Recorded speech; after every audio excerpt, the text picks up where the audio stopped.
Hi friends! Thanks for tuning in. If you like this video, please give it a like, comment below, and take a moment to subscribe to our channel.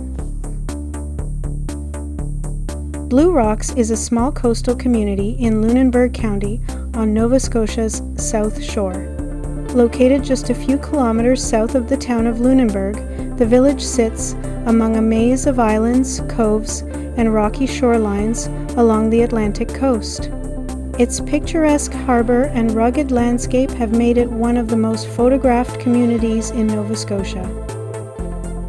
The community has a population of only a few hundred residents, though exact numbers vary because Blue Rocks is part of a larger rural area rather than an incorporated municipality. Despite its small size, the village attracts visitors from around the world who come to experience its scenery, maritime heritage, and quiet coastal atmosphere. The economy of Blue Rocks has long been connected to the sea.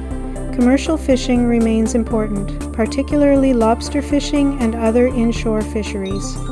Historically, residents also worked in boat building and related marine trades. Today, many people work in tourism, hospitality, arts, construction, and professional services, with some commuting to nearby Lunenburg. The history of Blue Rocks stretches back centuries. The Mi'kmaq people traveled and fished throughout this region long before European settlement. European settlers arrived during the 18th century as communities developed along Nova Scotia's south shore. Fishing and maritime trade soon became the foundation of local life, shaping both the economy and culture of the area. Blue Rocks earned its name from the blue-gray slate and granite formations found along the shoreline. These rocky outcrops, combined with sheltered waters and numerous small islands, create a landscape that is both distinctive and practical for fishing communities. The natural harbor provided protection for fishing vessels and helped sustain the local economy for generations. Like many coastal communities in Nova Scotia, Blue Rocks experienced changes during the 20th century as traditional industries evolved. Improvements in transportation connected the village more closely to Lunenburg and other communities, while tourism became increasingly important. Today, artists and photographers are drawn to the area because of its changing light, coastal scenery, and historic character. Housing prices in Blue Rocks have risen in recent years as demand for coastal properties has increased. Average home prices in the area generally range from about $500,000 to $800,000 Canadian dollars, although waterfront homes and historic properties can sell for considerably more. The community's proximity to Lunenburg adds to its appeal for both residents and seasonal property owners. Today, Blue Rocks remains a working coastal community with deep maritime roots. While tourism and the arts have become increasingly important, fishing continues to be part of daily life. The village offers a glimpse into Nova Scotia's coastal heritage, where the ocean continues to shape the landscape, economy, and way of life.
Thanks for watching!